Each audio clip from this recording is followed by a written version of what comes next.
Hello दोस्तों, बहुत बहुत स्वागत है आपका अपने यूट्यूब चैनल दी रिसेप्टर।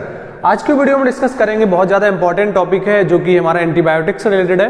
देखो अभी अगर आप बोर्ड पे ध्यान से देख रहे होगे तो आपको एक बैक्टीरियल सेल दिख रहा होगा, ये लिखा हुआ पे बैक्टीरियल सेल। बहुत अच्छा स्ट्रक्चर नहीं बना है लेकिन एक हाइपोथेटिकल स्ट्रक्चर बनाया मैंने थोड़ा सा आपको समझाने के लिए।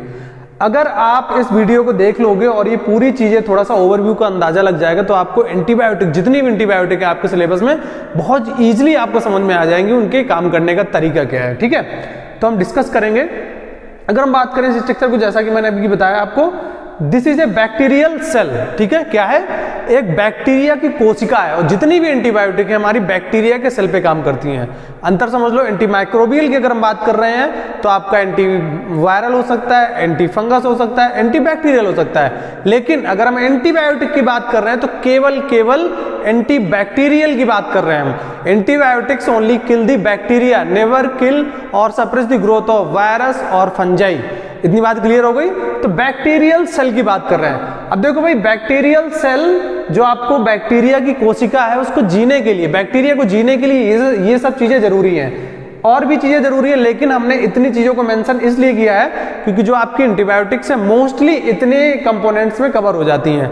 भाई क्या क्या जरूरी है एक बैक्टीरिया को जीने के लिए? बैक्टीरिया के पास अपना पावा होना चाहिए, पैरामिनो बेंजोइक एसिड, उसका डीएनए होना चाहिए। डीएनए के बाद बैक्टीरिया के अंदर आरएनए पॉलीमरेज एंजाइम होता है, वो एसेंशियल है। उसके बाद आपका डीएनए गायरेज एंजाइम है, वो भी एसेंशियल है बैक्टीरिया की कोशिका में। उसके अलावा राइबोसोम जो कि प्रोटीन बन रही है, प्रोटीन से आपका उसके ऑर्गन डेवलपमेंट हो रहे हैं या फिर अपने लाइफ को प्रोसीड कर रही है। उसके बाद आपका सेल मेम्ब्रेन, एक बैक्टीरिया के सेल में सेल मेम्ब्रेन होनी चाहिए। इसके अलावा होना चाहिए आपका सेल वॉल। ठीक है, तो इतनी चीजें हो गई। कितनी हो गई? 1 2 3 4 5 6 एंड 7। तो मोस्टली 6 to 7 चीजें हैं इसमें जो बहुत जल्दी आपको समझ में आ जाएंगी। अब हम बात करेंगे धीरे धीरे। अगर हम बात करें पावा टू THFA, ठीक है, पावा मतलब पैरा अमीनो बेंजोइक एसिड, ये कंपोनेंट आपका बैक्टीरिया के पास है। हम ह्यूमन बॉडी की बात नहीं कर रहे हैं, ह्यूमन सेल की बात नहीं कर रहे हैं। We are only talking about bacterial cell. These component only involved in bacterial cell. ठीक है, और सेल की बात नहीं कर रहे हैं हम। अब देखो पावा किसके अंदर है? ये बैक्टीरिया के अंदर है। पावा से कन्वर्जन होता है THFA में, टेट्राहाइड्रोफोलिक एसिड। ये एक मेटाबॉलिक प्रोडक्ट है जिसको मेटाबॉलिज्म कराता है टेट्राहाइड्रोफोलिक एसिड या फिर फोलेट, कन्वर्ट इनटू THFA। अब बात आ गई समझ में? जो प्रोसेस है पावा टू THFA की, इसको इनहिबिट करता है आपका सल्फोनामाइड एंटीबायोटिक। Got it? आगे समझ में? बैक्टीरिया के सेल में जो पावा से THFA बनना है उसको कौन इनहिबिट कर रहा है? उसको कर रहा है भाई सल्फोनामाइड। जितनी भी सल्फोनामाइड कैटेगरी की ड्रग है वो सब आपकी पावा भी काम करती है, THFA काम करेंगे, या फिर एंटी मेटाबोलाइट्स भी बोल सकते हो। जो मेटाबॉलिज्म हो रहा है इसका, मेटाबॉलिक प्रोडक्ट है, उनको किल करते हैं, सप्रेस करते हैं। बात आ गई समझ में? अब बात करें point number 2, cell wall inhibitors. ठीक है, जो बैक्टीरिया की सेल वॉल है ये पूरी बनी हुई है। ठीक है, तो क्लियरली ये देख रहे हो आप, बैक्टीरिया की सेल वॉल है।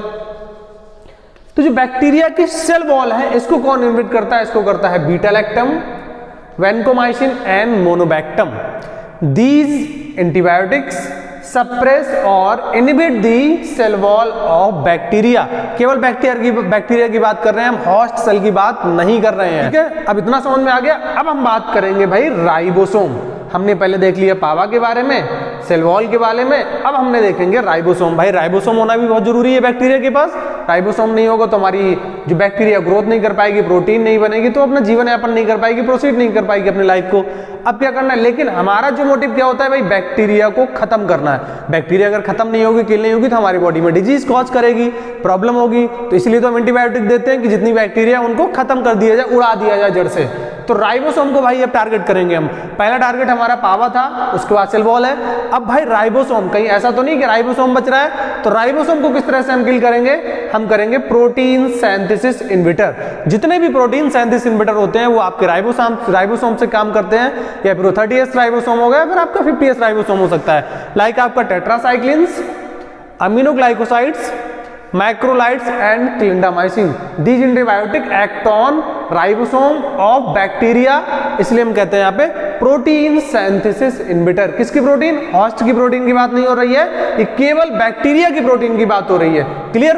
अगर वो एंटीबायोटिक अगर होस्ट की प्रोटीन को इनहिबिट करने लगेगा तो उसको बोलते हैं हम एंटी एनाबॉलिक रिएक्शंस। ठीक है, मतलब जो हमारी बॉडी की प्रोटीन है अगर उसको इनहिबिट करने लगा, सप्रेस करने लगा कोई एंटीबायोटिक, तो फिर हमारी बॉडी में बहुत दिक्कत हो जाएगी, प्रोटीन नहीं बनेगी, हमारा मसल्स बिल्ड नहीं होगी और बहुत सारी जो मॉलिक्यूलर सेलुलर मैकेनिज्म चल रही है सेल के अंदर वो भी इनहिबिट हो जाएगी, जो कि हमें डिजायर नहीं है। अब हमारा नेक्स्ट जो टारगेट है वो हमारा है डीएनए गायरेज। डीएनए गायरेज भी एंजाइम होता है बैक्टीरिया के पास, तो इसको कौन इनहिबिट करेगा? तो डीएनए गायरेज इनहिबिटर्स में आएगा आपका सिप्रोफ्लॉक्सासिन, नॉरफ्लॉक्सासिन, ओफ्लॉक्सासिन।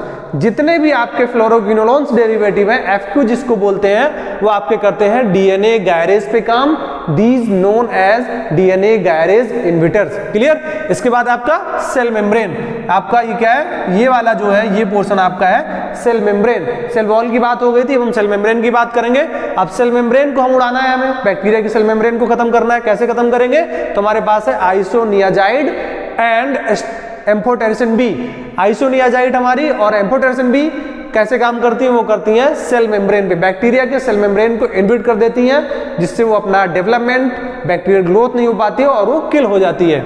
अब इसके बाद एक चीज और बची है हमारे पास, RNA polymerase inhibitors. RNA polymerase enzyme भी होता है बैक्टीरिया के पास, बहुत हेल्पफुल होता है भाई, ग्रोथ कराता है, डिवीजन कराता है। तो उसको कैसे हम खत्म करेंगे, उसको कैसे इनहिबिट करेंगे?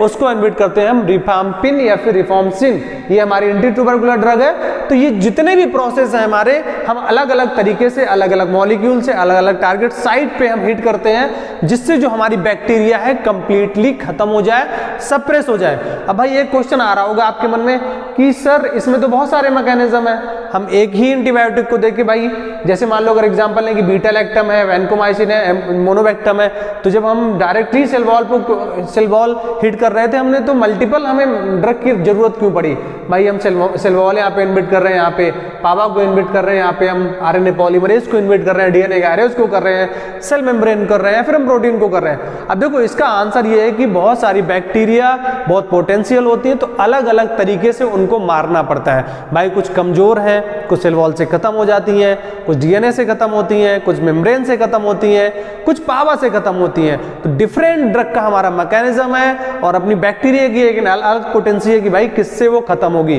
भाई। तो आई होप आपको वीडियो बिल्कुल क्लियर समझ में आ गया होगा कि हम बैक्टीरिया का एक बेसिक मैकेनिज्म क्या है, कि कैसे उसको खत्म करना है। अल्टीमेटली हम फिर आपको रिवीजन करा रहे हैं, रिपीट करा रहे हैं भाई। बैक्टीरिया को मारने के लिए हमें जरूरी है जो कंपोनेंट बैक्टीरिया को जीवित रखता है उसी को टारगेट कर देंगे और वो बैक्टीरिया खत्म हो जाएगी।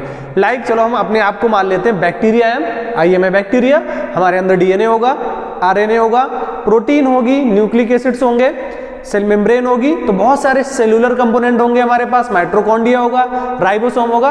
अब अगर हमें मारना है अपने आप को तो कैसे मारोगे भाई? हो सकता है हम डीएनए को मार दें, हमारे डीएनए को आप मार दीजिए, राइबोसोम को मार दीजिए, या फिर हमारे बॉडी में प्रोटीन का बनना बंद कर दीजिए, सेल मेम्ब्रेन को मार दीजिए। तो अगर हम डायरेक्टली सेल पे वॉर करेंगे, सेल पे टारगेट करेंगे, तो हमारी डेथ हो जाएगी, इन द सेंस बैक्टीरिया की डेथ हो जाएगी। और अल्टीमेटली हमें एंटीबायोटिक से यही चाहिए, अल्टीमेटली क्या चाहिए?